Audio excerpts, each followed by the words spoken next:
Hey, what is up, everyone? Today we got a pretty unique story. It's narrated by Frederick Surrey. Get cozy and watch till the end, guys. There are moments in history, both real and imagined, that define everything that comes after them.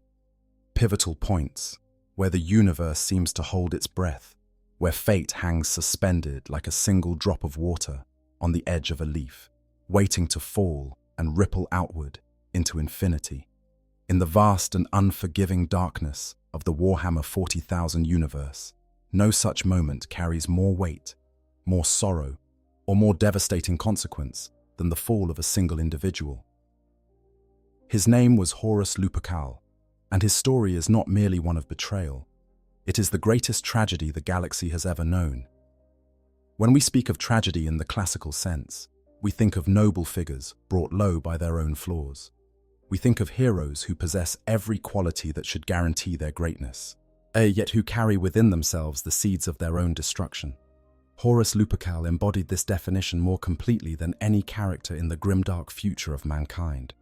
He was the brightest light the Imperium had ever produced, the most beloved son of the Emperor of mankind, the champion whose name was spoken with reverence across 1,000,000 worlds. And yet, that same brilliance, that same towering potential, became the instrument of humanity's near annihilation. To understand why the fall of Horus represents the most tragic event in this universe, we must first understand what was lost. We must journey back to a time before the endless war, before the rotting corpse upon the golden throne, before the Inquisition and the ecclesiarchy and the grinding horror of the 41st millennium. We must return to an age of hope, however brief, when humanity stood on the precipice of achieving something magnificent. An age when a father and his sons reached out across the stars, bringing light to the darkness and unity to the scattered children of Earth. And at the very center of that dream stood Horus, the War Master, the Lupercal, the first and most favored of the Emperor's 20 sons. What makes his story so painful is not simply that he fell. Others have fallen in the annals of human fiction and mythology. What makes Horus's descent into darkness so devastating is how close he came to being everything humanity needed him to be. He possessed every gift, every quality, every advantage that should have made him incorruptible. He had the love of his father, the respect of his brothers, the adoration of his legion, and the wisdom to wield power with grace and humility. He was, by all accounts, the perfect son, the perfect general, the perfect leader, and yet none of it was enough. The very virtues that made him great became weapons turned against him, and the galaxy burned because of it. In the hours that follow, we will trace the arc of this tragedy from its beginning to its bitter end. We will walk the halls of the Imperial Palace in those final days when hope still lived. We will stand on the tortured surface of Darwin's moon, where poison first entered his veins. We will witness the massacres that announced his rebellion to a horrified galaxy. And we will be present at the final confrontation, aboard the corrupted halls of the Vengeful Spirit, where father and son met for the last time, and the dream of the Great Crusade died forever. Wow, this is not a story with heroes and villains in the simple sense. It is a story about ambition and abandonment, about pride and paranoia, about the terrible price of keeping secrets from those who love us. It is a story about how the road to damnation can be paved with the best intentions, and how even gods can be wrong about the ones they trust most. So settle in. Let the weight of 10,000 years of darkness wash over you, and listen to the tale of Horus Lupercal. Listen to the most tragic fall in Warhammer 40,000. Long before the rise of the Imperium, before the Great Crusade set forth from terror to reclaim the galaxy, the Emperor of mankind labored in secret beneath the Himalayan mountains. In vast gene laboratories, hidden from the chaos of the Age of Strife, he worked to create his greatest weapons. 20 beings of such power and perfection that they would reshape the destiny of humanity itself.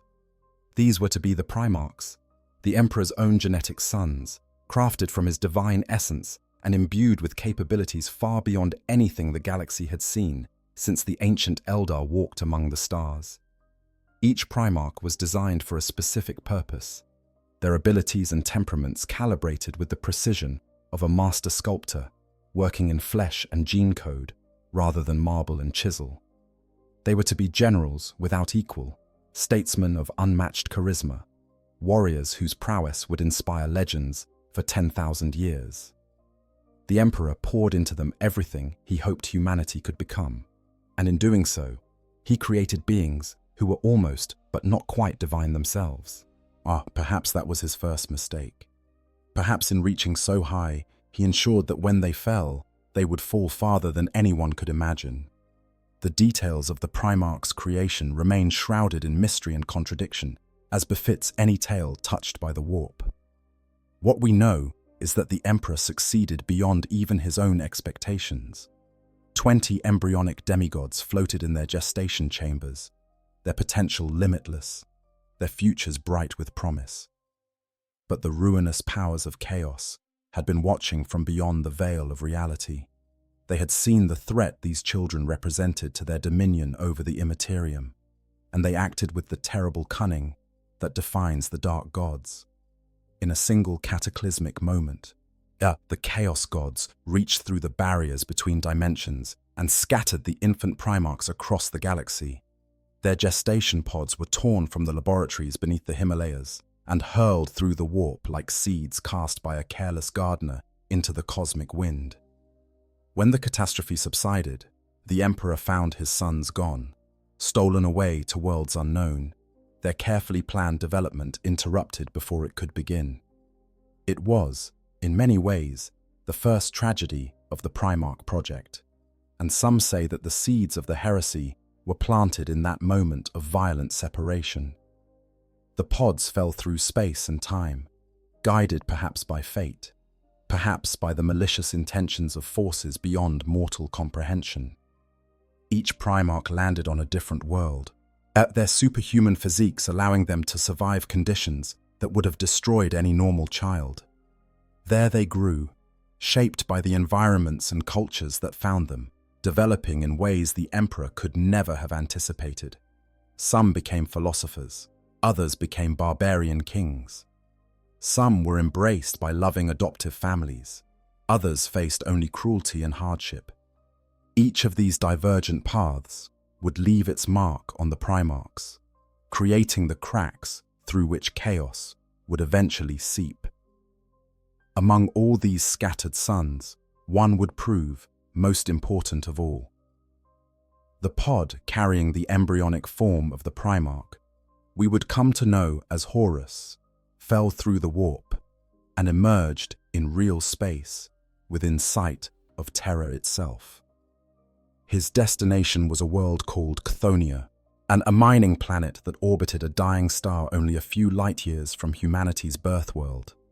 It was close enough that, unlike his brothers who would remain lost for decades, this particular Primarch would be found first.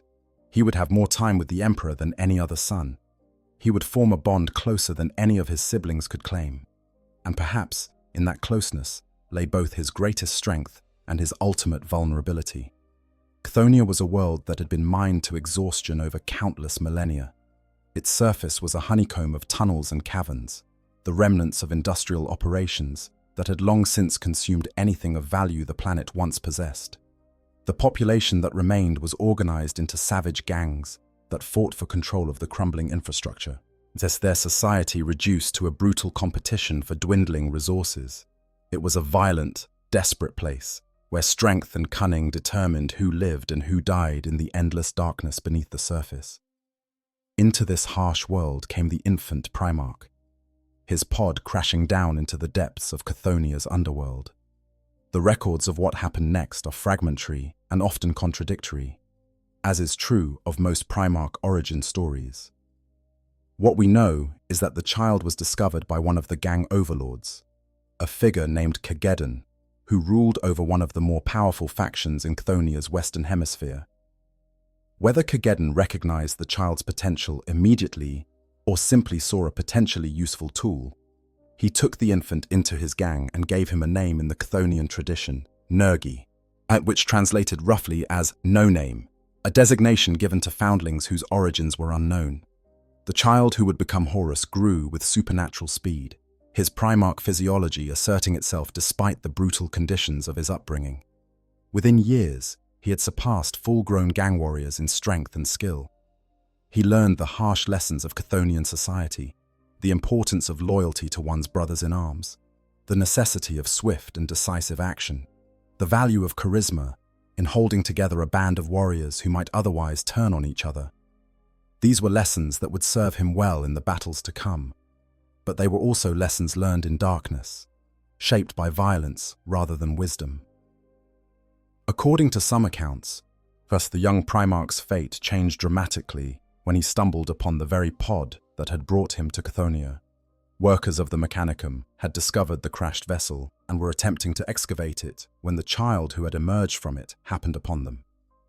The confrontation that followed demonstrated both the young Primarch's incredible combat abilities and his fierce independence. He killed at least one of the tech priests and claimed their weapon before fleeing back to his gang. This act of defiance against the Mechanicum's authority would have consequences that rippled forward through time, bringing attention to the anomalous being growing in Chthonia's depths. When Khageddon refused to grant the young Nergui his kill name for this deed, considering it reckless rather than worthy of honor, now the seeds of departure were planted. The Primarch's ambitions had grown too large for the petty politics of gang warfare. He had sensed something greater calling to him, a destiny that awaited beyond the cramped tunnels of his homeworld. And fate, or perhaps the Emperor's tireless searching, was about to answer that call. The Emperor of mankind had never stopped searching for his scattered sons.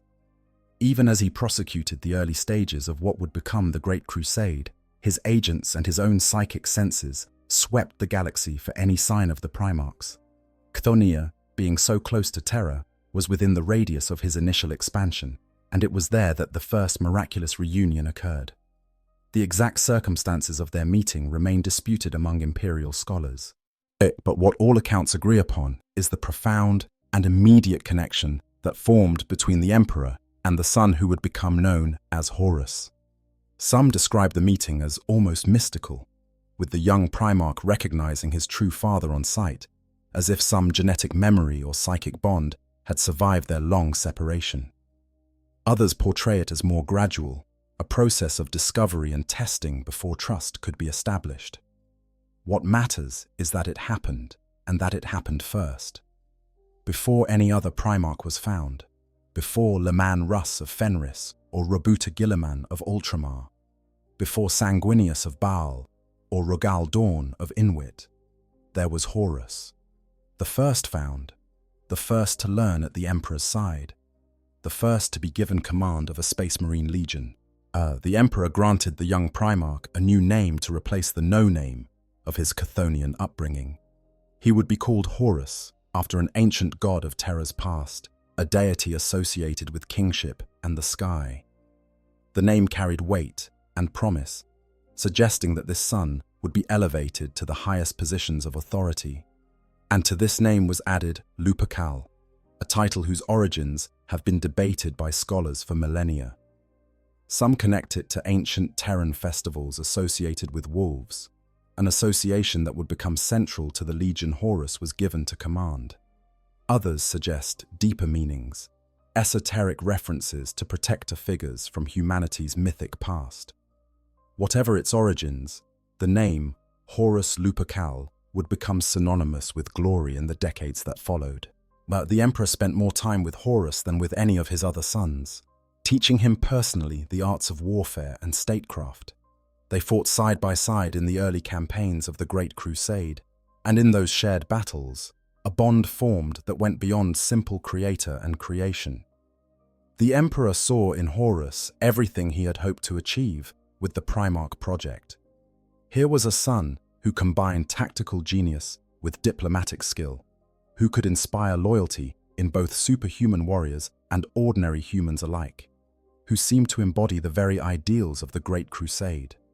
And Horus, for his part, adored his father with an intensity that only a son who had grown up fatherless could truly understand. This period of closeness shaped Horus in ways that would prove both beneficial and ultimately catastrophic. But he learned to lead not through fear alone, as the gangs of Chthonian had taught him, but through inspiration and genuine connection with those under his command. He developed a common touch that made even the lowest soldier feel valued, a skill that would earn him the devotion of millions. But he also developed an almost childlike need for his father's approval, a desire to prove himself worthy that would never quite be satisfied. When the emperor eventually turned his attention elsewhere, when other sons were found and other concerns arose, Horus would remember the golden days when he alone had basked in his father's presence. And that memory would become a wound that chaos could one day exploit. The bond that formed between Horus and the emperor during these early years was unlike anything else in the Primarch project. The emperor, despite his transcendent nature and his thousands of years of existence, seemed to find in Horus something he had been searching for across all those millennia. Perhaps it was the combination of martial prowess and diplomatic skill. Perhaps it was the way Horus could inspire loyalty, not through fear or awe alone, but through genuine warmth and connection. Perhaps, most troublingly, it was simply that Horus was the first, and the emperor invested in that firstness an emotional significance that would prove impossible to replicate with the sons who came later. They campaigned together for decades before any other Primarch was recovered. These were the years when the Great Crusade was still young, when every victory felt unprecedented and every world brought into compliance seemed to expand the boundaries of what humanity could achieve. Horus learned at his father's side how to coordinate vast fleets, how to negotiate the surrender of worlds that might otherwise require costly invasions, how to balance mercy with ruthlessness in ways that served the larger goal of galactic unification. He absorbed these lessons with the preternatural aptitude that marked all Primarchs, but his learning went beyond mere technique. He internalized the vision of the Great Crusade, the dream of a humanity united under enlightened rule, free from the superstition and tyranny that had defined the Age of Strife. During this period, Horus developed a deep appreciation for the mortal humans who served alongside the Astartes. Where some Primarchs would come to view normal humans as barely worth noticing, Horus maintained a genuine interest in and concern for the Imperial army soldiers, of the Remembrancers, the Iterators, and all the countless others who made the Great Crusade possible. He would take time to speak with ordinary soldiers before battles, to learn their names and their stories, to make them feel that their Primarch valued their contribution. This common touch was not mere manipulation, though it certainly served strategic purposes. Horus genuinely believed that the Imperium belonged to all of humanity, that the Space Marines were servants of the species rather than its masters.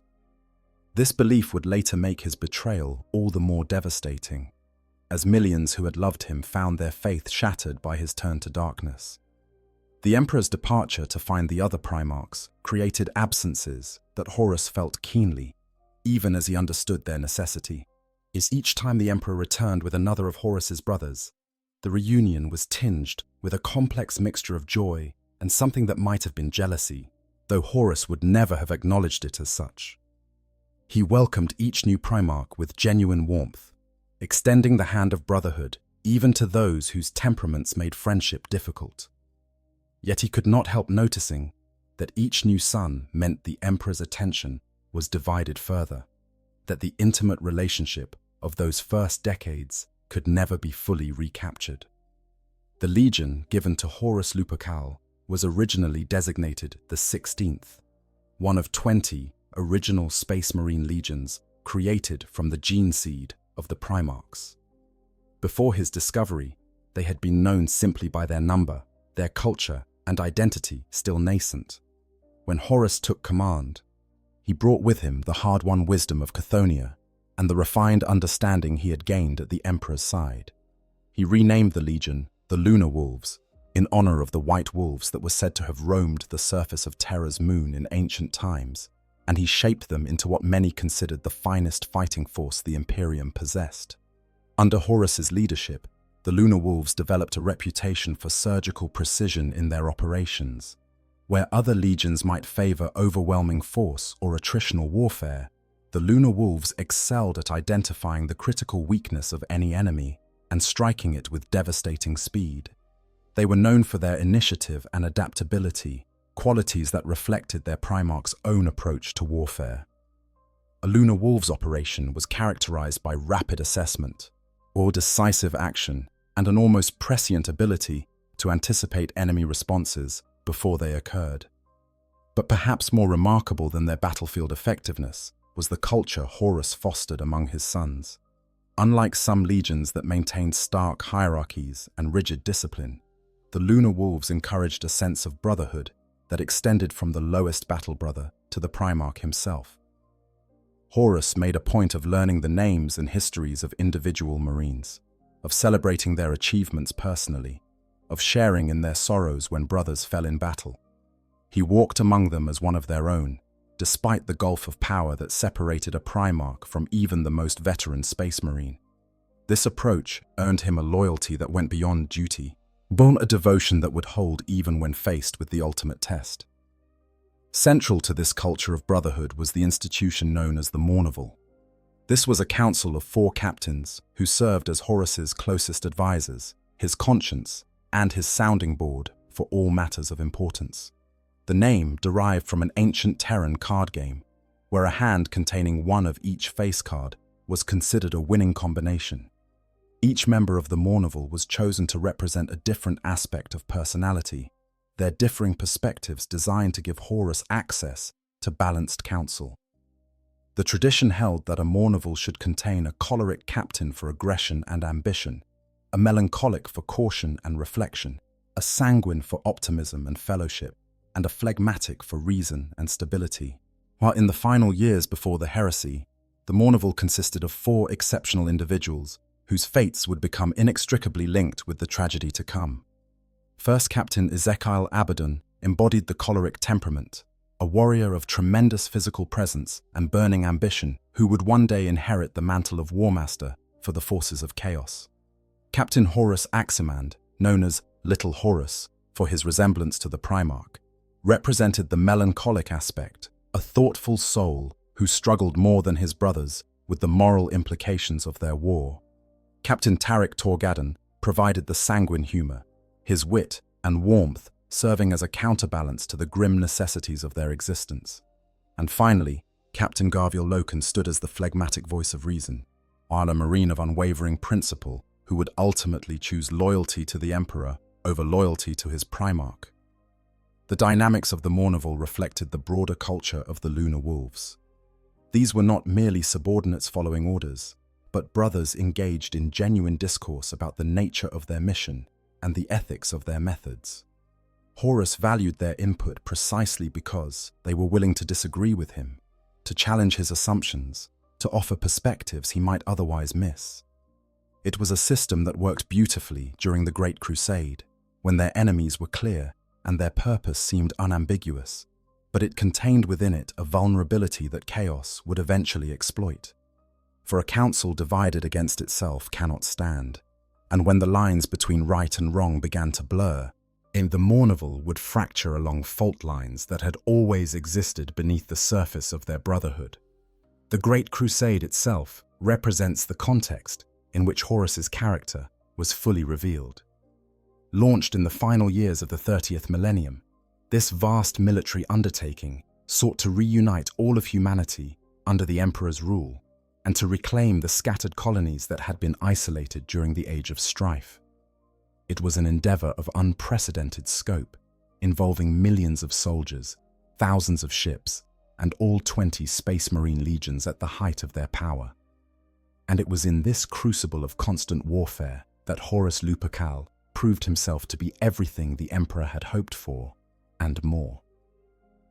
Campaign after campaign demonstrated Horus's mastery of every aspect of military art, and he could conduct massive fleet actions spanning entire star systems with the same skill he brought to intimate boarding operations or ground-level urban combat.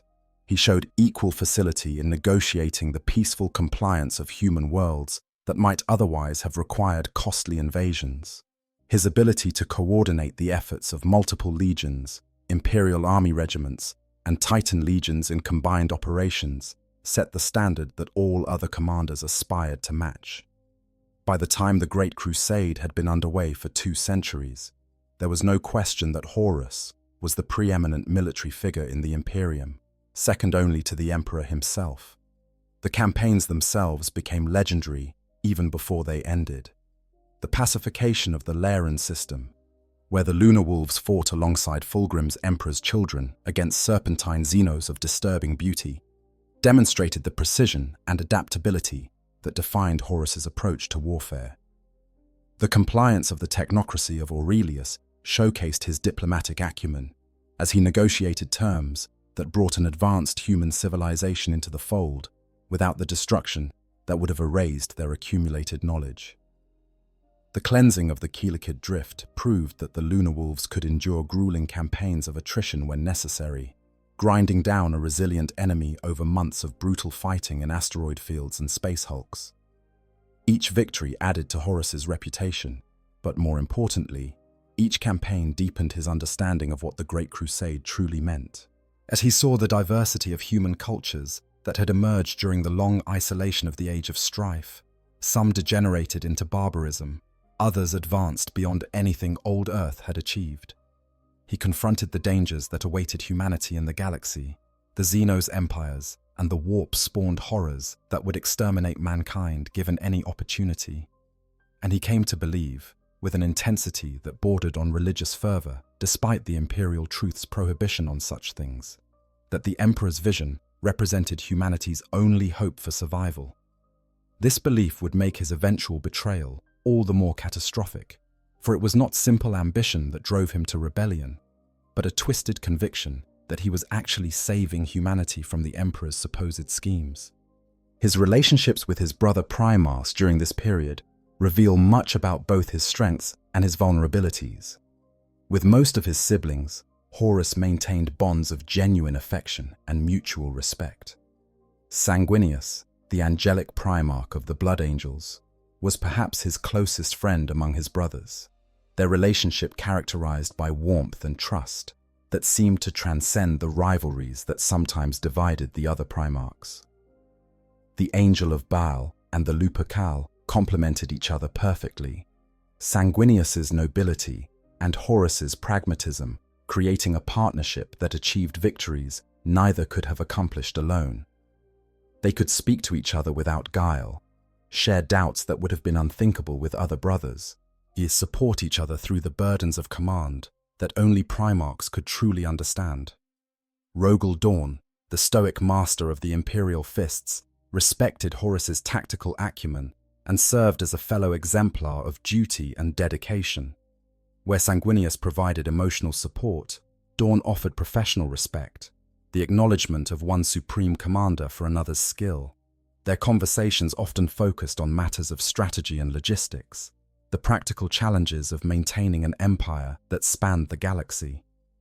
Horus valued Dawn's uncompromising honesty, his willingness to point out flaws in plans that others would accept without question, out of deference to the Warmaster's reputation.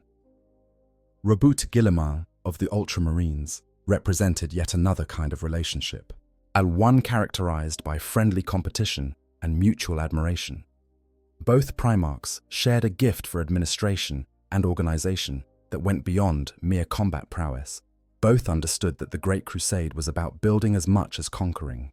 They exchanged ideas about governance and logistics, debated the proper role of Space Marines in a peaceful Imperium, planned for a future when the wars of expansion would give way to the challenges of maintenance. These conversations would prove bitterly ironic in retrospect, as the future they planned for was destroyed by Horus's own actions. Even the more difficult brothers, the ones whose temperaments made cooperation challenging, generally found that Horus could work with them effectively. He understood Angron's rage without condoning it, channeling the World Eater's fury toward enemies who deserved destruction rather than populations who needed liberation. He accommodated Perturabo's pride by ensuring the Iron Warriors received credit for their thankless siege work, even when political considerations might have suggested highlighting more glamorous contributions. He tolerated Conrad Kurz's extreme methods while quietly ensuring that the Night Lords were deployed to situations where terror served the Crusades' goals rather than undermining them. Yet there were shadows even in these glorious days. Certain Primarchs nursed grievances that Horus's elevation seemed to intensify. Perturabo of the Iron Warriors chafed at the monotonous garrison duties his legion was often assigned, his bitterness festering while the Lunar Wolves earned glory in prestige operations. Angron of the World Eaters bore wounds from his violent past that no amount of present success could heal, his rage making him a difficult ally under the best circumstances. Conrad Kurze of the Night Lords grew increasingly unhinged, his methods of planetary compliance shocking even the hardened sensibilities of his fellow Primarchs. These troubled brothers represented fault lines in the Brotherhood that Horus might have addressed had he understood the depths of their discontent. Instead, their resentments would eventually provide chaos with willing recruits for the rebellion to come. The pinnacle of the Great Crusade came with the Ullanor campaign, a massive operation against the largest greenskin empire the Imperium had ever encountered. The warrior species known as the Orcs had established a vast civilization centered on the world of Ullanor, their numbers and ferocity presenting a threat that required the combined might of multiple legions and the personal involvement of the Emperor himself. The campaign that followed became perhaps the greatest military victory in Imperial history, its culmination in the death of the Orc overlord Urlak Urg, a feat celebrated across 1,000,000 worlds. The aftermath of Ullanor marked a turning point that would echo through the millennia to come. In recognition of his contributions to the victory, the Emperor convened a great triumph on the surface of the conquered world. 8 million Imperial army soldiers marched in parade formation down a path of mirror-smooth granite that stretched for 500 kilometers. Hundreds of Titans walked in ceremonial procession. 14 Space Marine legions sent representatives to honor the occasion. And at the climax of this unprecedented celebration, the Emperor made an announcement that shocked all present and would reshape the destiny of humanity. Horus Lupercal was to be named War Master, a title newly created to reflect an authority never before granted to any individual save the Emperor himself. The War Master would command all Imperial military forces, with the authority to direct even his fellow Primarchs in the prosecution of the continuing Great Crusade. The Lunar Wolves would be renamed the Sons of Horus, to forever mark their Primarch's preeminent status among the Emperor's children. It was the greatest honor any warrior had ever received, the ultimate validation of everything Horus had achieved. And it was, in retrospect, the moment when the tragedy began in earnest. For along with this elevation came news that filled Horus with a complex mixture of pride and disquiet. The Emperor announced that he would be returning to Terra, withdrawing from the Great Crusade to pursue a vast project of supreme importance that he declined to explain. The task of completing the Crusade, of bringing every human world into compliance with the Imperium, would fall to Horus and the legions under his command. The Emperor expressed complete confidence in his favorite son's ability to lead humanity to its destiny, framing his departure as the ultimate expression of trust. But to Horus and to many others present, the announcement carried an undertone of abandonment that no amount of honor could entirely dispel. To understand the wound this departure inflicted on Horus, we must appreciate the unique nature of their relationship. Horus had spent more time with the Emperor than any other Primarch. He had fought at his father's side, learned at his feet, grown to adulthood in the warmth of his presence. That closeness had shaped Horus's very identity, his sense of purpose deriving in large part from his role as the Emperor's chosen instrument. Now that instrument was being set aside, the hand that had wielded it withdrawing to some project too secret to share even with a trusted son. For a being who had based so much of his self-worth on his father's approval, the departure felt like rejection, regardless of how it was framed. The Emperor's return to Terra was accompanied by the establishment of the Council of Terra, or a civilian governing body that would manage the day-to-day administration of the Imperium. This development introduced yet another source of tension. for it suggested that even the Primarchs and their legions were to be subordinate to mortal bureaucrats.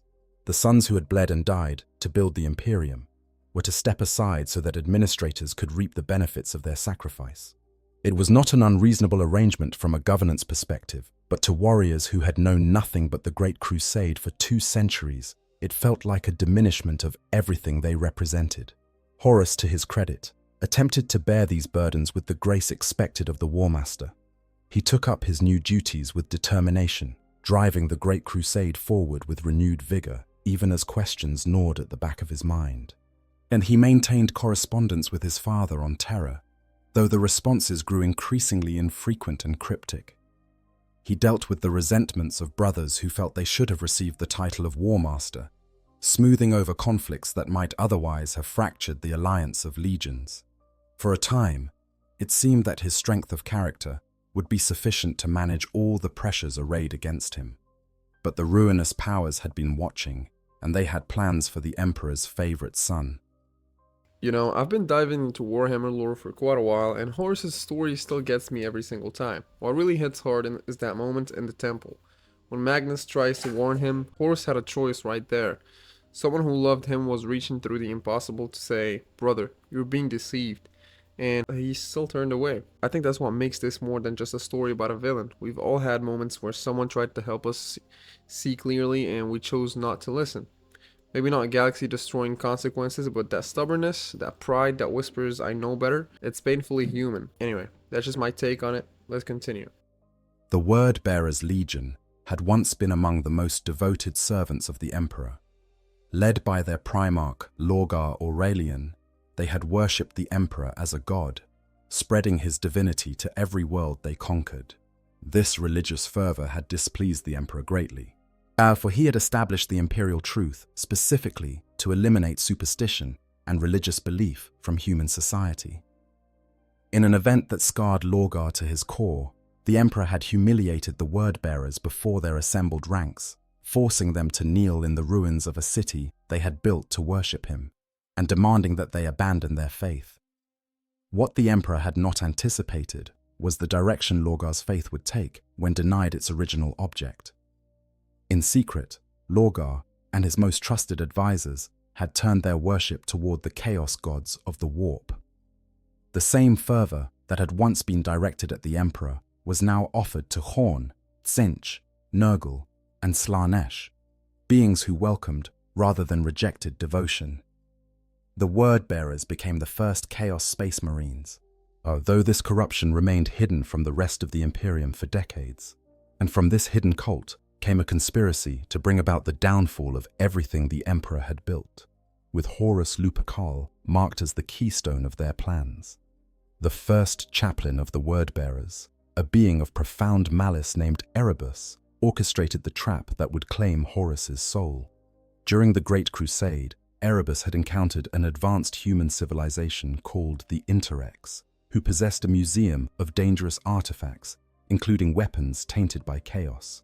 Among these items was a blade called the Kinnabrach Anathame, a weapon of alien origin that had been corrupted by the plague god Nurgle. Erebus stole this blade during the Lunar Wolves' ill-fated diplomatic mission to the Interrex, while setting in motion a chain of events that would change the course of history. The opportunity to use the Anathame came on the world of Davin, a planet that the Lunar Wolves had conquered 60 years earlier. The Word-Bearers had been left behind to guide Davin into the Imperial fold, but instead, they had used the time to seed the population with chaos worship.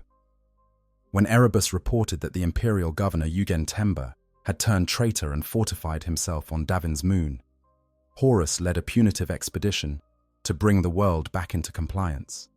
He had no way of knowing that every step of this mission had been planned by enemies who understood him better than he understood himself. The battle on Davin's moon was a nightmare, unlike anything the Lunar Wolves had previously faced. The moon's environment had been transformed by the touch of Nurgle, its once arid surface now a pestilent swamp teeming with disease and decay. The Imperial army soldiers who had been left behind with Temba had been reanimated as plague zombies, shambling horrors that attacked without fear or hesitation. The War Master led his forces through this hellscape, fighting his way toward the crashed starship where Temba waited. Every meter of progress cost blood, and the very air seemed thick with malevolence. Horus found Temba in the bowels of the ship, transformed into a bloated monster, barely recognizable as the man he had once trusted enough to leave in command of an entire world. The creature wielded the anatheme, the stolen blade pulsing with the power of the plague god. Their duel was fierce but brief. Though Horus struck down the corrupted governor, the anatheme found its mark, slicing into the War Master's shoulder with a wound that seemed minor but refused to heal. The blessed physiology that had rendered Horus virtually immune to harm could not overcome the supernatural toxin now coursing through his veins. By the time his sons carried him back to the flagship Vengeful Spirit, the greatest warrior in the Imperium was dying. The lunar wolves were thrown into chaos by their Primarch's condition. The apothecaries who examined Horus could find no cure for the poison destroying his body from within. Imperial medical technology, the most advanced in the galaxy, proved powerless against the plague that was slowly consuming the War Master. Desperation took hold among his sons, warriors who had followed their father across the stars and could not imagine a universe without him. And in that desperation, Erebus saw his opportunity. The first chaplain of the Word-Bearers, who had attached himself to the expedition under the guise of inter-legion diplomacy, suggested a solution that would have been rejected under any other circumstances. On Davin's surface, he explained, there existed a temple of the native people known as the Serpent Lodge. The priests of this temple possessed healing arts that went beyond conventional medicine, powers derived from the spiritual realm that might be able to save the War Master where science had failed. Erebus failed to mention, of course, that this Serpent Lodge was a front for chaos worship, as that its priests served the same dark gods who had engineered Horus's wounding in the first place. The decision to bring Horus to the Serpent Lodge was not taken lightly.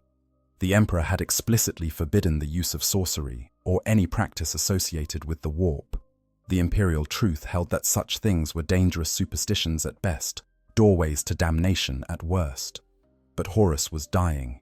The alternatives were to do nothing and watch their father fade away, or to seek help from powers they did not fully understand. The Warrior Lodge within the Lunar Wolves, a secretive fraternity that had been spreading among the legions for decades, voted to proceed with Erebus's plan. It was a decision born of love and desperation, and it would cost the Imperium more than any other choice in human history. The Temple of the Serpent Lodge was an imposing structure set within a vast crater, approached by a causeway lined with the crumbling statues of ancient Davinite kings. The priests who received Horus spoke in reassuring tones of healing and restoration, of spirits who would guide the War Master's soul through its trial. What they did not explain was that those spirits were demons, that the healing they offered came with a price beyond calculation.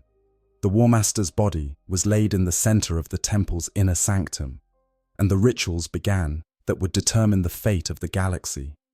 Within the warp, Horus's consciousness was drawn into a realm of visions and illusions, crafted by the Chaos Gods themselves. Erebus, his soul projected into the Immaterium alongside the War Master, took on the appearance of Hastur Sejanus, a beloved captain who had recently been killed and whose death still grieved Horus deeply. This false Sejanus served as a guide through the nightmares that followed, leading Horus through revelation after revelation designed to break his faith in everything he believed. The landscape of this warp-born realm shifted constantly, reflecting and amplifying the emotions of its prisoner. At times, Horus walked through halls that seemed to be the imperial palace itself, but twisted into something cold and unwelcoming. At others, he found himself in vast battlefields, littered with the bodies of his brothers, each Primarch slain in some future conflict he could not prevent. The false Sejanus moved beside him always, commenting on each vision, interpreting each horror in ways designed to maximize its impact on Horus's wounded psyche. The first major vision showed Horus the imperial palace as it would become, or so the Chaos Gods claimed.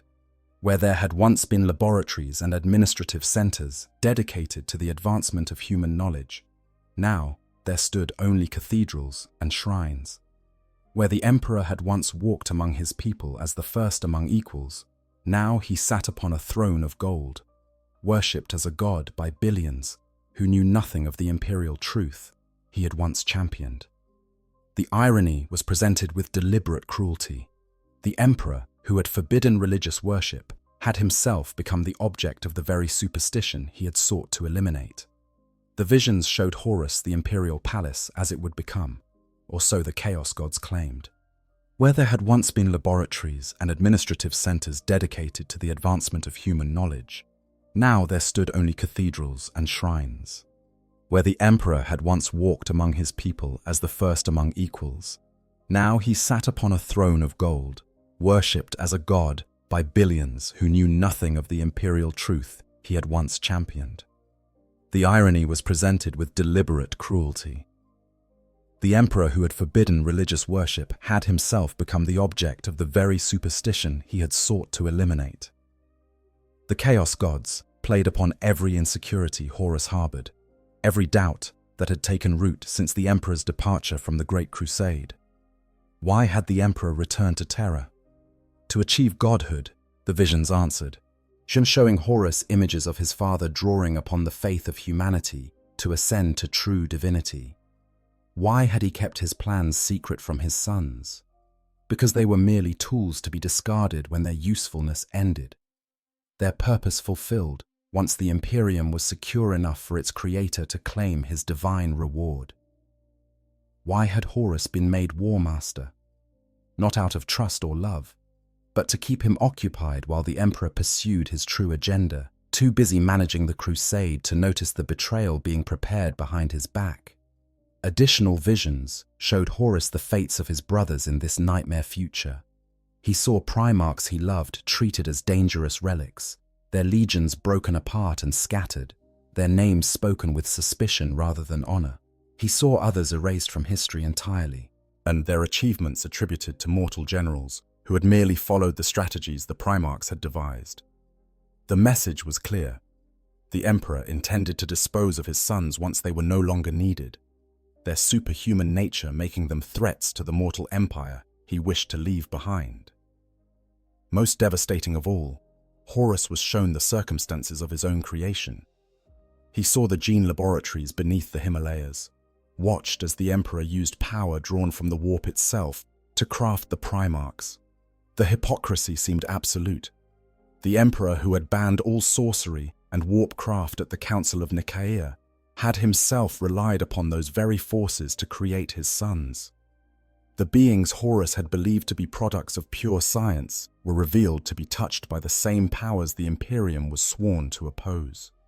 If the emperor had lied about this fundamental truth, what else had he concealed? The scattering of the primarchs was presented as another piece of evidence, twisted to support the narrative the Chaos gods wished Horus to accept.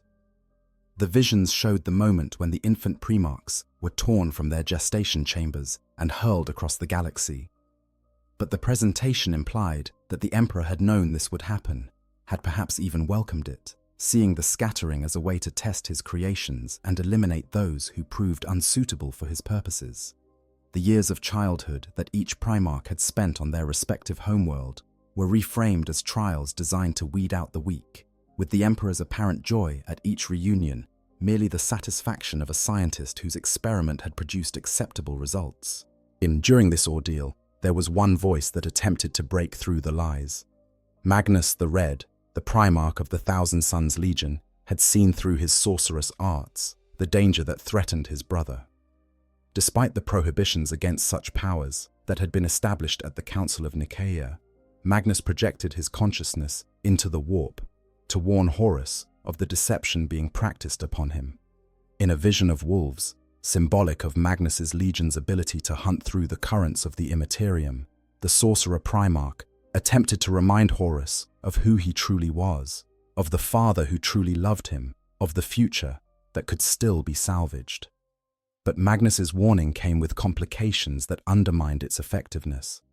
The very fact that he was using forbidden sorcery to communicate seemed to confirm the lies Erebus was telling. If the Emperor's laws could be broken by those who claimed to serve him, how could any of his pronouncements be trusted? Moreover, Magnus's intervention suggested that even the Primarchs were willing to violate their father's edicts when it suited them, raising questions about the nature of loyalty and obedience that Horus was ill-equipped to answer in his wounded state.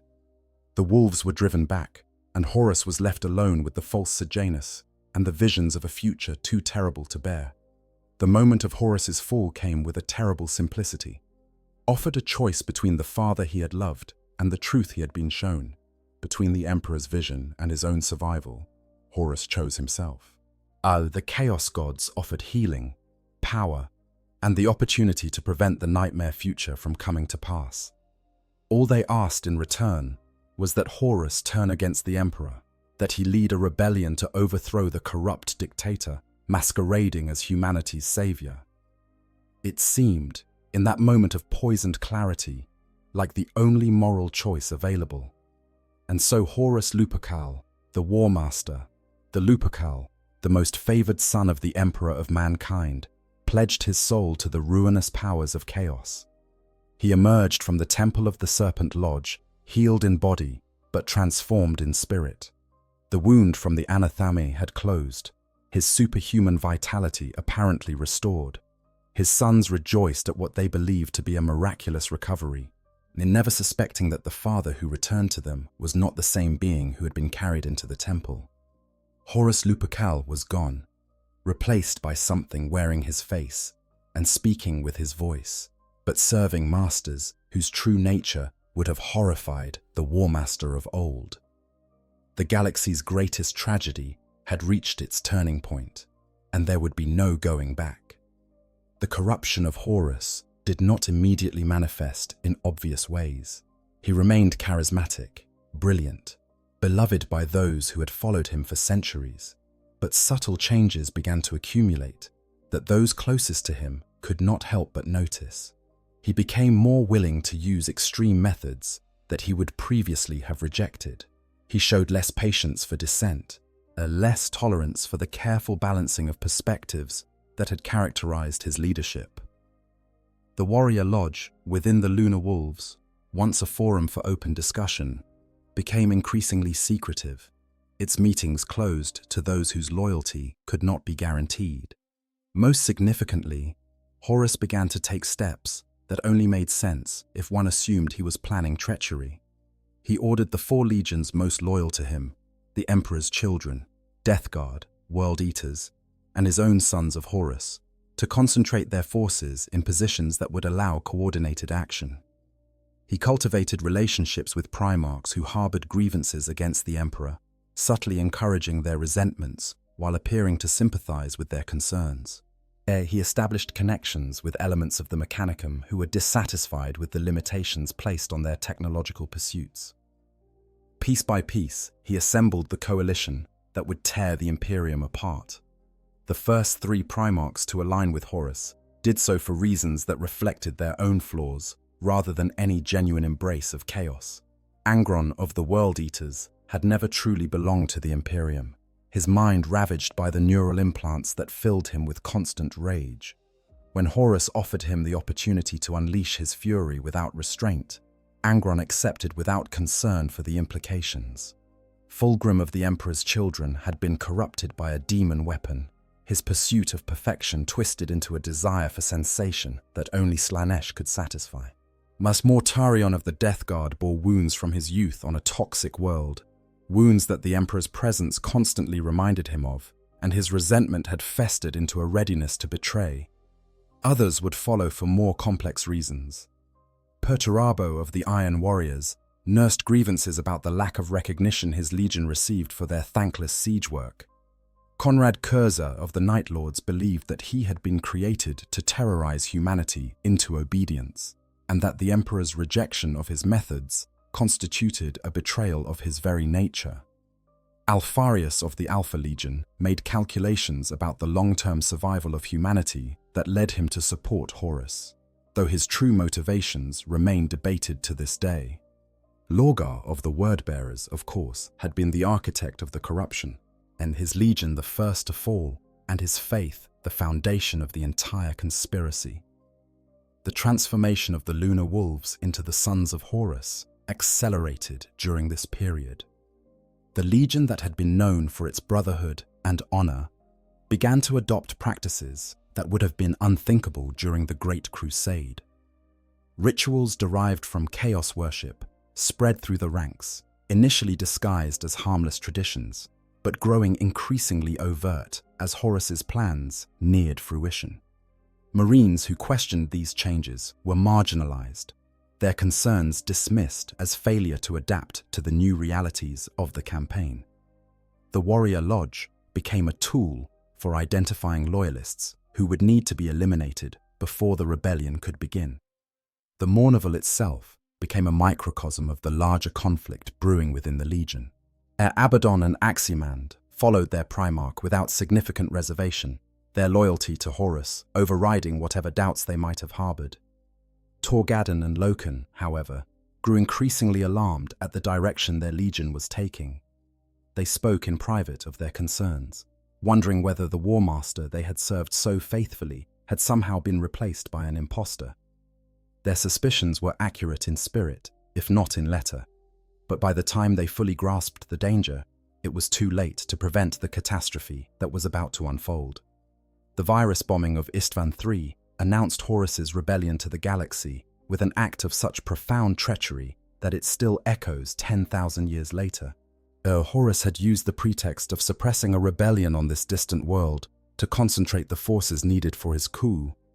But the world itself was a trap, its cities filled with loyal elements of the four legions under Horus's direct command. These were Marines who could not be trusted to join the rebellion, whose loyalty to the Emperor exceeded their loyalty to their Primarchs. And Horus had decided to eliminate them all with a single, devastating stroke. The selection process had been conducted with chilling efficiency. The warrior lodges that had spread through the traitor legions served as perfect sorting mechanisms, their secretive nature allowing the conspirators to identify who would follow Horus into rebellion and who would need to be purged. Marines who had declined to join the lodges, who had expressed skepticism about the changes happening within their legions, who had been heard speaking too favorably of the Emperor or too critically of their Primarchs, all were marked for death. The assignments that sent them to the surface of Istvan III were presented as honors, opportunities to lead the assault against the rebellion. In reality, they were death sentences signed by the commanders they trusted. Captain Sol Tarvitz of the Emperor's Children was among the first to realize what was about to happen. Through a combination of circumstances and desperate intuition, he grasped the truth mere hours before the virus bombs fell. In an act of courage that would be celebrated throughout Imperial history, Tarvitz stole a Thunderhawk and raced to the surface of Istvan III, screaming warnings to every force he could reach. His intervention saved thousands of lives that would otherwise have been lost in the initial bombardment, though it could do nothing to change the larger calculus of the betrayal. The Life Eater virus delivered to Istvan III's surface killed every living thing it touched, reducing the population of an entire world to organic slurry in moments. The virus was one of the most terrible weapons in the Imperial arsenal, reserved for situations where conventional warfare was impractical and the population of a world had been judged beyond salvation. Its use against loyal Space Marines, against warriors who had served faithfully for centuries, represented a crossing of boundaries that shocked even some among the traitors who had authorized it. But the loyal Space Marines on the surface survived initial exposure through their enhanced physiologies and sealed armor. But they were trapped on a dying world with no means of escape and no understanding of why their own brothers had attacked them. When the virus bombing proved insufficient to eliminate all the loyalists, Horus ordered a second strike, igniting the atmospheric gases released by the viral decay in a planet-wide firestorm that should have finished what the virus began. The flames that swept across Istvan III were visible from orbit, a planet-sized funeral pyre for the brotherhood of the Legionnaires Astartes. Yet some survived, even this. The enhanced constitutions of the Space Marines, combined with the shelter provided by buildings and underground structures, allowed several thousand loyalists to endure the firestorm. These survivors emerged into a nightmare landscape of ash and death, their own brothers now confirmed as enemies, their primarchs revealed as traitors. Among the first to organize resistance was Captain Garviel Loken of the Lunar Wolves, whose suspicions about his legion's changes had been brutally confirmed by the fire raining from the sky. Captain Garviel Loken and Captain Tarek Torgadon, two of the 4 members of the Mournival, found themselves leading a desperate resistance among the betrayed Marines on Istvan III's surface. The irony was not lost on them that they were now fighting against the legion they had served their entire lives, defending the Emperor against the father they had loved. Other captains joined them, including Saul Tarvitz of the Emperor's Children, who had personally witnessed the betrayal and raced to warn those on the surface. Together, these survivors held out for weeks, forcing Horus to commit ground forces to eliminate them rather than simply departing to begin the larger war. The Battle of Istvan III forced Horus to reveal the full extent of his treachery to the galaxy. He could not simply claim that the virus bombing had been a tragic accident or a response to genuine rebellion. The survival of loyalist Marines and the desperate messages they managed to send exposed the truth for anyone willing to see it. A frigate called the Eisenstein, commanded by Death Guard Captain Nathaniel Garrow, broke through Horus's blockade and carried word of the betrayal all the way to Terra. The warning arrived too late to prevent the next disaster, but it ensured that the Emperor and his loyal sons would know what they faced. On the surface of Istvan III, the end came with the personal intervention of the traitor Primarch's most trusted captains. Abaddon was sent to eliminate Loken, while Aximand faced his former Mournival brother, Torgadon. The duels that followed represented the death of the brotherhood that had once defined the Lunar Wolves. Aximand killed Torgadon in close combat, striking down the sanguine heart of the Mournival with a blow that wounded his own soul as much as it destroyed his opponent. Abaddon believed he had killed Loken when the final bombardment buried the 10th captain under the rubble of the Precentor's palace. In reality, Loken would survive to continue fighting, but his legion, his brotherhood, and his faith in his Primarch were destroyed beyond any hope of recovery. The drop site massacre on Istvan V followed with a brutality that dwarfed even the horror of Istvan III. When word of Horus's rebellion reached Terra, Rogel Dawn of the Imperial Fists organized a response force of 7 legions to bring the War Master to justice. What Dawn did not know was that 4 of these legions had already secretly pledged themselves to Horus, forming a 5th column that would spring its trap at the decisive moment.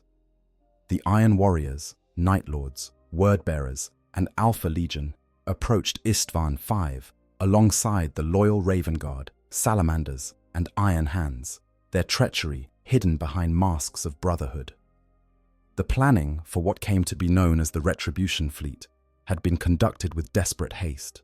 Yet the terrible news from Istvan III demanding immediate response, Rogel Dawn, placed in command of the Imperial military in the Emperor's name by Malkador the Sigillite, had assembled the largest strike force he could manage in the time available. 7 full legions, he believed, would be more than sufficient to crush Horus's 4 traitor forces. The math seemed simple. The Loyalists would enjoy nearly a 2-to-1 advantage in raw numbers, and the righteous fury of Marines fighting to avenge their betrayed brothers would surely count for something. The reconnaissance conducted as the fleet approached Istvan revealed Horus's forces concentrated in the Urgal Depression, a natural defensive position that the traitors had fortified extensively. The Emperor's Children under Fulgrim had built a network of trenches and bunkers that would funnel any assault into prepared killing grounds. Anti-aircraft batteries protected against orbital bombardment of key positions. The traitor lines looked formidable, but not impregnable, a challenge that the loyal legions were eager to overcome. The first wave of the assault saw the 3 loyal legions make planetfall in the Urgal Depression, where Horus had concentrated his forces in prepared defensive positions. Ferrus Manus of the Iron Hands led the attack personally, his hatred for Fulgrim's betrayal driving him forward with little regard for caution. The Gorgon's relationship with the Phoenician had been the closest friendship between any two Primarchs, and Fulgrim's turn to chaos represented a personal betrayal that Ferrus could not forgive or forget. He had sworn to take Fulgrim's head with his own hands, and that oath propelled him into the battle with reckless abandon.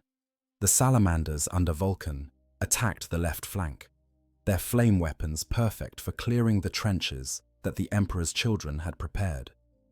The Raven Guard under Corax struck the right, their guerrilla tactics adapted as best they could to the requirements of a frontal assault.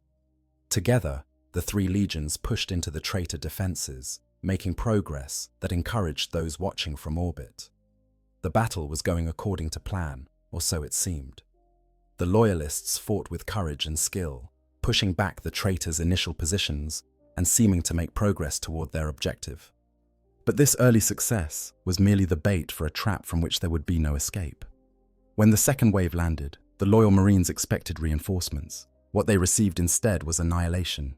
The 4 traitor legions in the second wave turned their weapons on the exhausted Loyalists, catching them in a crossfire from which there was no escape. The Urgal Depression became a killing ground as Marines who had fought together for centuries now slaughtered each other without mercy. The betrayal was so sudden and so complete that organized resistance collapsed almost immediately, leaving only desperate pockets of survivors fighting hopelessly against overwhelming odds. The death of Ferrus Manus marked the first slaying of a Primarch by a Primarch, a crime so profound that it shocked even those who had committed it. Fulgrim, or his former closest friend among his brothers, struck down the Iron Hand in personal combat. The demon that had possessed Fulgrim through the corrupted weapon he carried drank deeply of the psychic anguish this fratricide generated, feeding on the death of bonds that had seemed unbreakable. When Fulgrim presented Ferrus Manus's severed head to Horus, the War Master accepted this trophy as confirmation that the old order was truly dead, that there could be no reconciliation between the forces now at war. Vulcan and Corax, the Primarchs of the Salamanders and Raven Guard, both survived the massacre, though their legions were shattered almost beyond recognition. Vulcan was captured and subjected to tortures that would have broken any lesser being, though his perpetual nature allowed him to survive experiences that would have killed him countless times over. Corax escaped with the remnants of his legion, so broken by what he had witnessed that he would spend decades attempting to rebuild through methods that proved as damaging as the original catastrophe. The 3 loyal legions that had faced the drop site massacre would never recover their former strength, their decimation removing them as significant factors in the war to come. The 7 years between the drop site massacre and the Siege of Terra saw the galaxy descend into a civil war of unprecedented scale and savagery. Worlds that had known peace for generations became battlefields as brother fought brother across the entire Imperium. The traitor legions pushed toward Terra, yet their advance marked by atrocities that demonstrated how far they had fallen from the ideals of the Great Crusade. The loyal legions fought to delay this advance while the Emperor prepared the defenses that might save humanity from the doom approaching from the stars. Throughout this period, Horus himself underwent a transformation that his allies found increasingly disturbing. The War Master, who had led them into rebellion through charisma and shared purpose, was becoming something else, a vessel for powers that even the traitor Primarchs struggled to understand. His appearances grew less frequent, his commands more often delivered through subordinates or through the psychic broadcasts that emanated from his flagship. When he did show himself, those with eyes to see noticed changes in his form, seeing fluctuations that suggested the boundaries between Horus and the beings that claimed to empower him were becoming increasingly blurred. The Battle of Molech marked a critical point in this transformation. On this world, the Emperor had long ago made a bargain with the Chaos Gods, a deal whose exact nature remains disputed, but which had granted him knowledge crucial to the creation of the Primarchs. Horus led an invasion of Molech to access the same warp gate his father had used, seeking to claim for himself the power that had made the Emperor what he was. What emerged from that gate was something more and something less than the War Master who had entered. Horus had thrown away another piece of his humanity, exchanging it for abilities that brought him closer to the dark gods he served. The wound Leman Russ inflicted on Horus at the Battle of Yarant provided a brief moment when redemption might still have been possible. The Wolf King had been dispatched by Malkador the Sigillite to attempt the assassination of the War Master, using a weapon called the Spear of Russ that was specifically designed to cut through chaos corruption. During their duel, the spear pierced Horus's side, and for a moment, just a moment, the taint that had claimed him was pushed back. Russ saw in his brother's eyes the Horus who had existed before Davin, the War Master who had been his friend and ally. He offered Horus the chance to surrender, to return to Terra for healing, to be cleansed of whatever had twisted him. Horus refused, even with the corruption temporarily lifted, even knowing what he had become and what it was costing him. The War Master chose to continue down the path that led only to damnation. The opportunity passed, and it would not come again. By the time the traitor fleets entered the Sol system, Horus had become something that could barely be called human anymore. The Chaos Gods had poured their power into him, transforming him into an avatar of their combined will. His physical form had swelled to monstrous proportions, his psychic presence sufficient to inspire terror in any who came too close. Those who had followed him from the beginning, warriors like Abaddon, who had been with him since the days of Chthoniya, could barely recognize the creature their Primarch had become. Horus seemed almost nostalgic for a life he could barely remember, speaking of past glories as if they belonged to someone else, in his mind fragmenting under the strain of containing the power that was consuming him from within. The Siege of Terra itself represents the culmination of everything that had gone wrong since that fateful day on Davin's moon. For weeks, the traitor legions assaulted the fortifications that Rogel Dawn had spent years preparing around the Imperial Palace.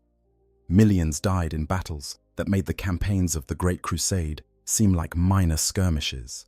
Titans jeweled in the ruins of Terra's cities, while demons manifested in numbers that defied comprehension. The defenders fought with desperate courage, knowing that if they fell, nothing would prevent the Chaos Gods from claiming the birthworld of humanity itself. The scale of the siege exceeded anything the galaxy had witnessed since the ancient wars of the Eldar Empire. On the traitor forces brought 9 full legions of Space Marines, plus countless regiments of the traitor Imperial Army, Titan, legions corrupted by the Dark Mechanicum, and horrors spawned from the warp itself. Against them stood the Imperial Fists, the Blood Angels, the White Scars, and the scattered remnants of other loyal forces who had made it to Terra before the Ruin Storm cut off interstellar travel. The defenders were outnumbered many times over, their only advantages being the fortifications they had prepared and the knowledge that defeat meant the end of everything they held sacred. The battles for the outer walls of the palace became legendary even as they were being fought. The Iron Warriors, masters of siege warfare, applied their formidable skills to breaking fortifications that Rogel Dawn had designed specifically to resist their techniques.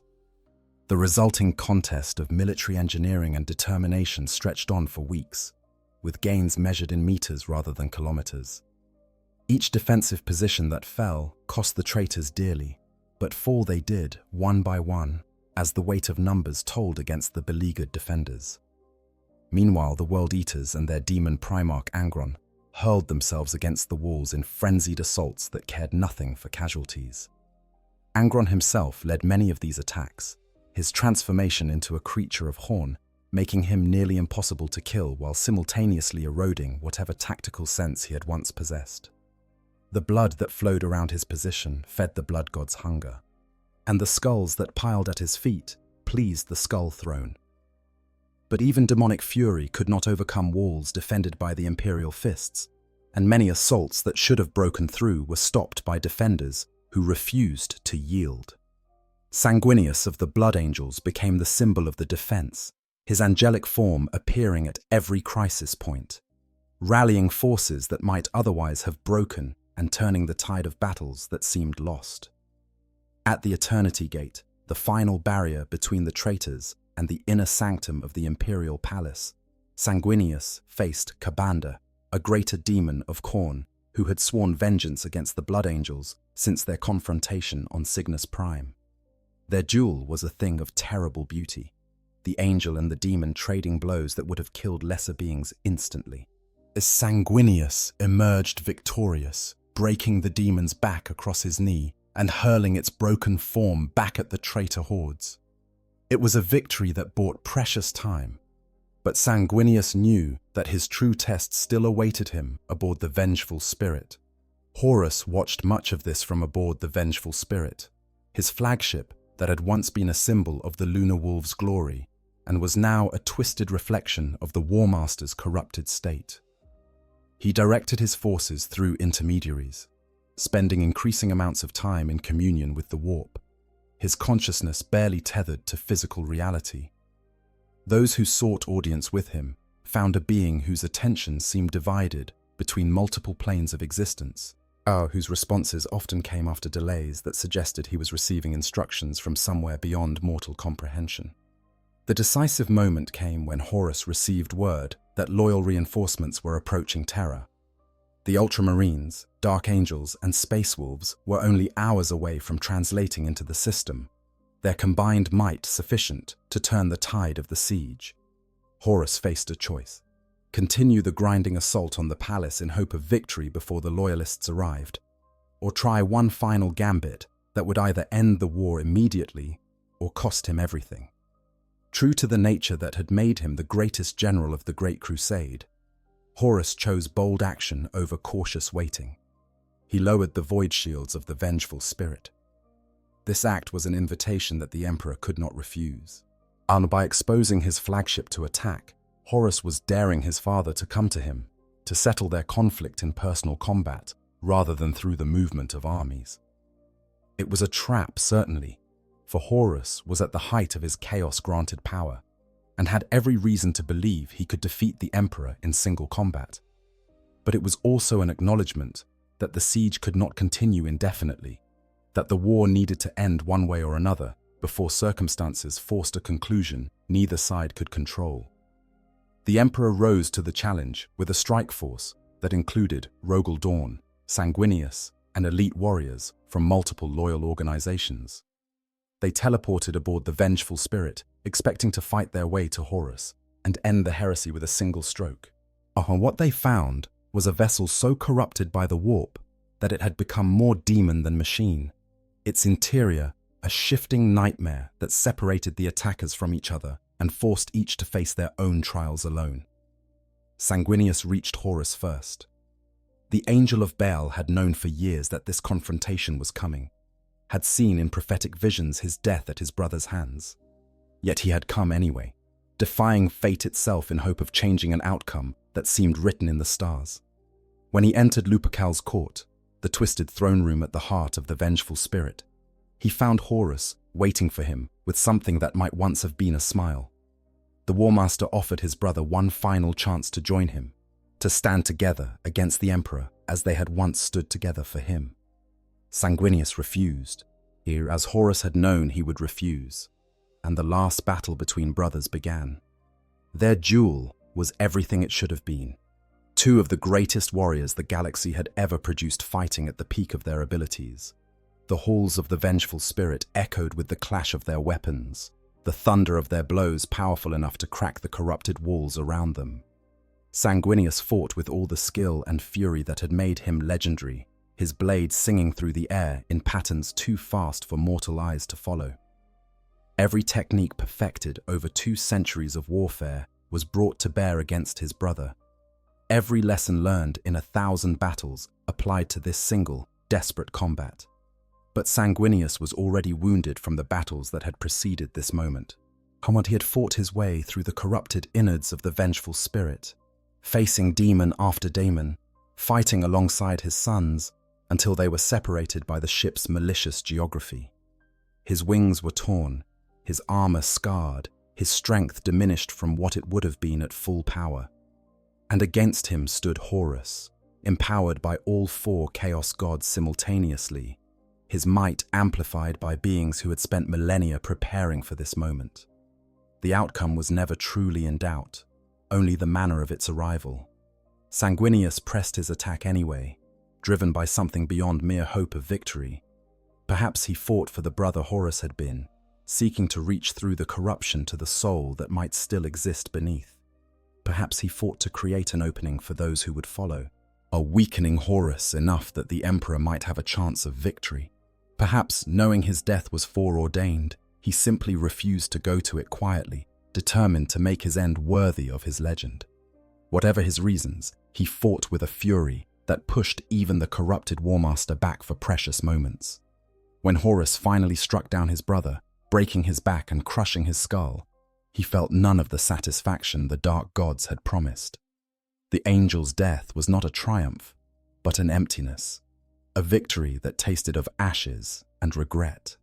Looking at Sanguinius's broken form, at the angelic features still beautiful even in death, Horus experienced something that cut through the layers of corruption for just a moment.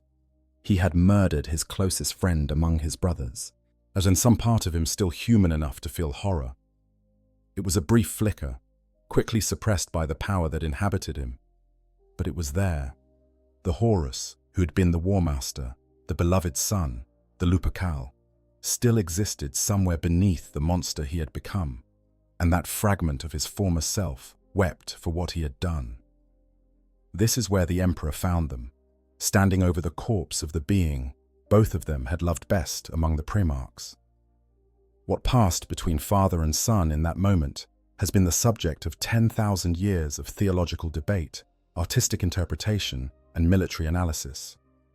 The official imperial account speaks of Horus's arrogant defiance and the emperor's sorrowful determination.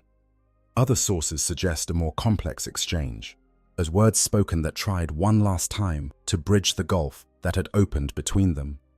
What is known with certainty is that negotiation failed, and the final battle began. The duel between the Emperor and Horus Lupercal was a conflict fought on multiple levels simultaneously. Their physical forms clashed with weapons of legendary power. The Emperor's flaming sword against Horus's chaos-forged talon. Each blow they exchanged would have leveled buildings, would have killed companies of ordinary warriors caught in their proximity. The vengeful spirit shuddered around them, its corrupted structure protesting the violence being done within its halls. Sparks of psychic energy flew where their weapons met, illuminating the twisted throne room in flashes of gold and darkness. Their psychic essences wrestled in the warp, and each trying to overwhelm the other's will. This battle was invisible to mortal eyes, but no less real, no less decisive than the physical combat that accompanied it. The Emperor's psychic power was the greatest in the galaxy, the accumulated might of a being who had walked the stars for tens of thousands of years. Against him, Horus wielded the combined strength of 4 gods, entities who had existed since the first sentient beings learned to feel rage and despair and hunger and pride. Reality itself warped around the combatants as these tremendous forces collided, time flowing strangely within the throne room, distances becoming meaningless in the face of such concentrated power. And their souls, if such beings can be said to have souls, contested the meaning of everything they had built together and everything that had been lost. In the space between blows, between one moment and the next, father and son communicated in ways that transcended words. The Emperor showed Horus what the Great Crusade had been meant to become, the golden future that his betrayal had destroyed. Horus showed the Emperor what his secrecy and abandonment had cost, how the dream had curdled into nightmare before any chaos corruption took hold. They argued and accused and grieved even as they tried to kill each other, their conflict encompassing not merely their own fates, but the fate of humanity itself. It was a battle worthy of gods, though the gods watching were demons who fed on the suffering of both combatants. The Emperor, despite his vast power, held back throughout much of the conflict. He still loved Horus, and still remembered the son who had fought at his side through the early years of the crusade. Some part of him hoped that even now, even after everything, he might find a way to reach the man his son had been. This hesitation nearly proved fatal. Horus, suffering no such restraint, wounded the emperor grievously, breaking his spine, tearing open his body, unleashing injuries that would have killed any lesser being instantly. The master of mankind lay dying at the feet of his most beloved and most treacherous son. What happened next has been interpreted in countless ways by imperial scholars, chaos worshippers, and everyone in between.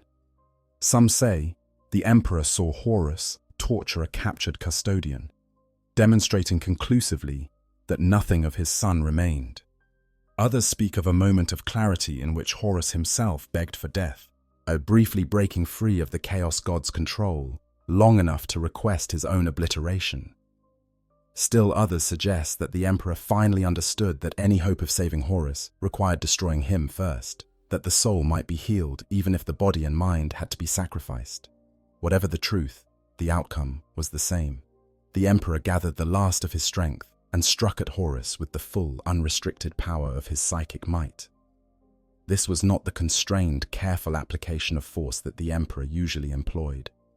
This was annihilation without reservation, destruction so complete that even the chaos gods could not save their champion.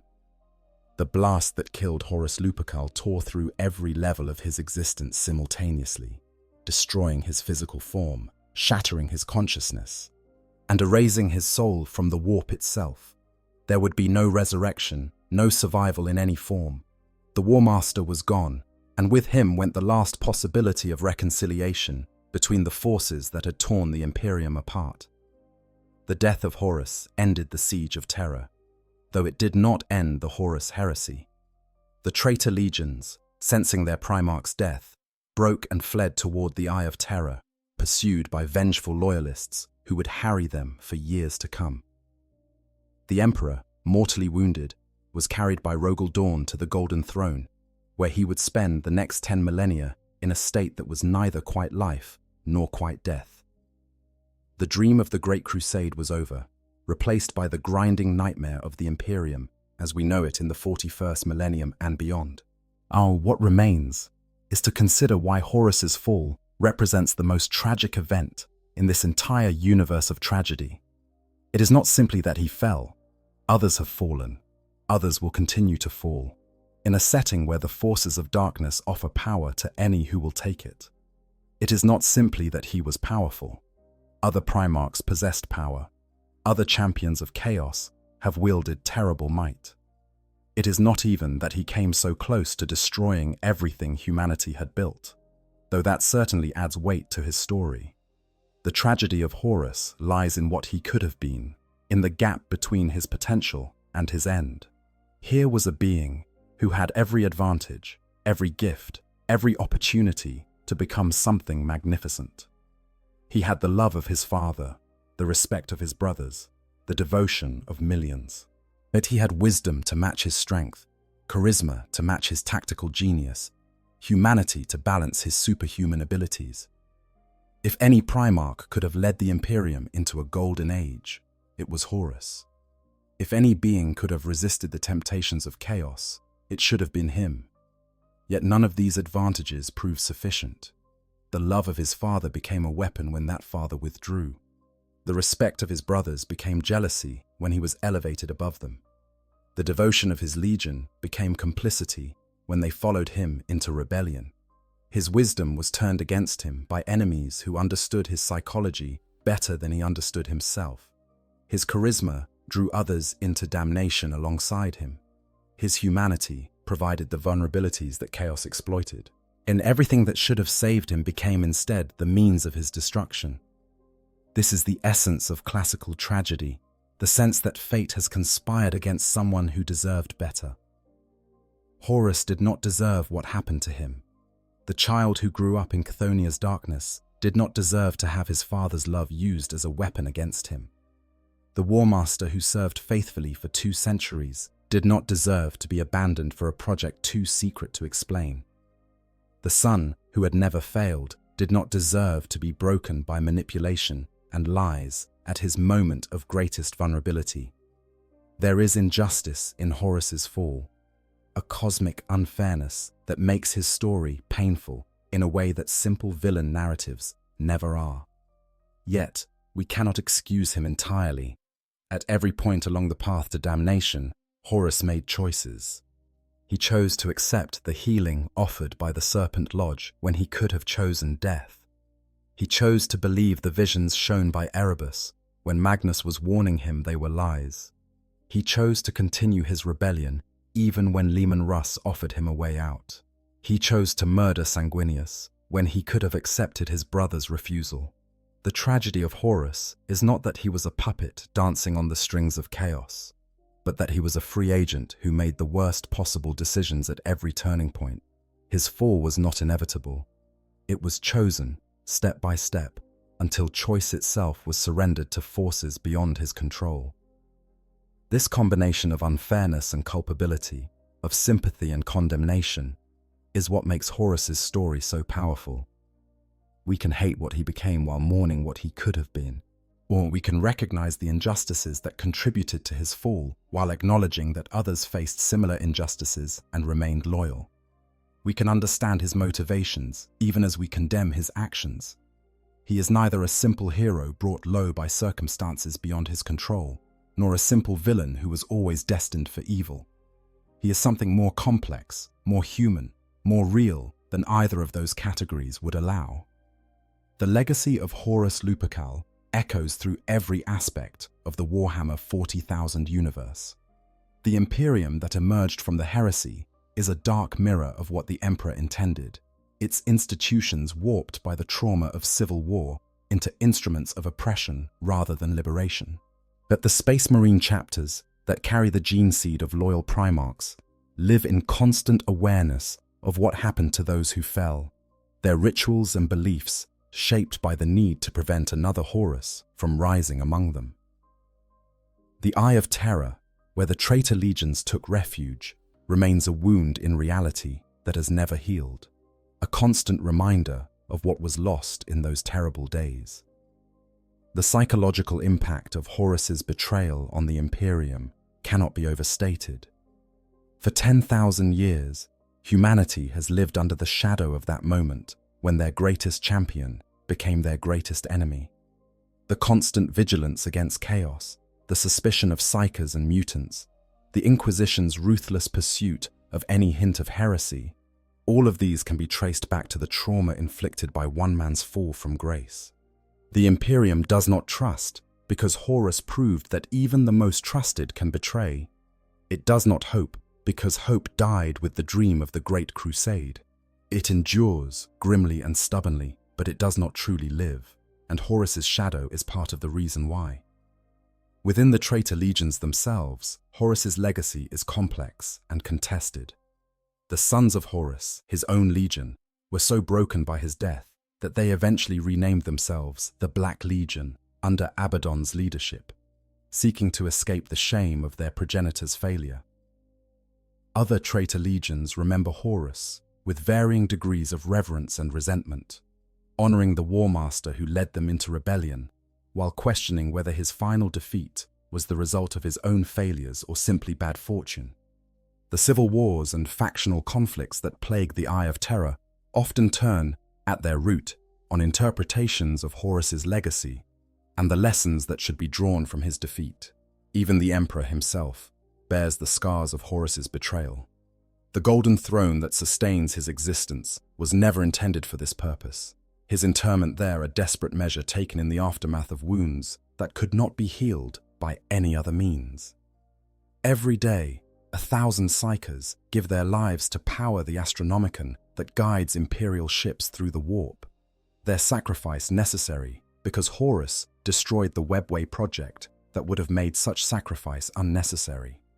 The God Emperor of the 41st Millennium, worshipped by trillions who have never heard his true teachings, or is a direct result of what Horus did on Davin's moon and in the halls of the vengeful spirit.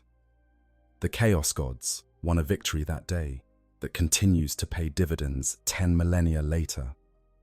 For the ordinary citizens of the Imperium, Horus is a figure of terror whose name is never spoken lightly. Children are taught of his treachery as a warning against the dangers of pride and ambition. Preachers invoke his fall as evidence of humanity's need for faith and vigilance. The tale has become religious myth, its historical details obscured by layer upon layer of theological interpretation. The Horus that most Imperial citizens know is not the complex figure who actually existed, but a simplified demon, a cautionary tale stripped of the nuance that makes his story truly tragic. Yet there is also something hopeful in the tragedy of Horus, if we choose to see it.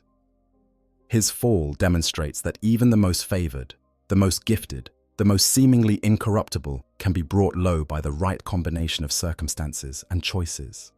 This is a warning, certainly, but it is also a reminder that darkness is not inevitable, that the same circumstances could have produced different outcomes, that free will matters even in a universe where gods of chaos hunger for every soul. If Horus could have remained loyal, then so too can anyone else facing similar temptations. His fall shows us the worst that can happen, but in doing so, it also illuminates the path that leads away from that worst. The story of Horus Lupercal is the story of the Warhammer 40,000 universe itself, compressed into a single life. What it contains all the hope of the Great Crusade and all the horror of the current age. It shows us what humanity could have become and what it has instead settled for. It reminds us that the greatest tragedies are not those inflicted on us by external forces, but those we bring upon ourselves through weakness, pride, and the refusal to trust those who love us. 10,000 years after his death, Horus's shadow still falls across every world in the Imperium, a darkness that may never fully lift. As you go about your day, as you return to the concerns of your own existence, carry with you some small piece of this story. Remember that even the brightest lights can be extinguished. Remember that love can be weaponized by those who understand its power. Remember that the road to damnation is walked one step at a time, at each step seeming reasonable in the moment, until the destination becomes inevitable. And remember, above all, that even in the grimdark future of the 41st millennium, there are those who choose loyalty over convenience, duty over desire, the Emperor over everything else that calls to them from the darkness. The characters of Warhammer 40,000 teach us about ourselves, about our capacity for both heroism and horror. Horus Lupercal, more than any other figure in this vast setting, embodies this duality. He shows us what we could be at our best and what we might become at our worst. His story is not comfortable or reassuring. It does not promise that virtue will always triumph or that love will always be enough to save those we care about. It shows us instead the terrible truth that even the greatest among us can fall, or that the cosmos is fundamentally indifferent to our hopes and dreams, that we must choose rightly not because success is guaranteed, but because the choice itself is all that we truly control. This is why his tragedy resonates across decades of storytelling and continues to captivate new generations of fans. Horus Lupercal is not a distant abstraction, but a mirror held up to our own possibilities. His failures are warnings, his virtues are aspirations, and his ultimate fate is a reminder that the battles we fight within ourselves are ultimately more important than any external conflict, no matter how vast its scale. The War Master is dead, but his story and its lessons will endure as long as there are those who remember what he was, what he became, and why the difference between those two things matters more than anything else in this universe of endless war. For more content exploring the depths of Warhammer 40,000 lore, consider subscribing to this channel and hitting that notification bell so you never miss a new video. Your support through likes, comments, and shares helps us continue bringing these stories to life in ways that honor their depth and complexity. Every subscriber, every view, every moment you spend with this content helps build a community of fellow enthusiasts who appreciate the rich storytelling that makes this setting so compelling. If this video resonated with you, if the tragedy of Horus Lupercal touched something in your understanding of what it means to be human in an indifferent universe, please let us know in the comments below. You can share your own interpretations, your favorite moments from the Horus Heresy novels, your thoughts on whether things could have been different. This channel thrives on the conversations we have together, and your voice is an essential part of that community. Until next time, May the Emperor's light guide you through whatever darkness you face, and may you always remember the cost of turning away from those who love you. The galaxy is vast, and its stories are endless. Thank you for sharing this one with me. I hope you guys enjoyed the story. Make sure to hit the subscribe, like, share button, whatever you want. Give me some feedback if there's any. And yeah, sleep well.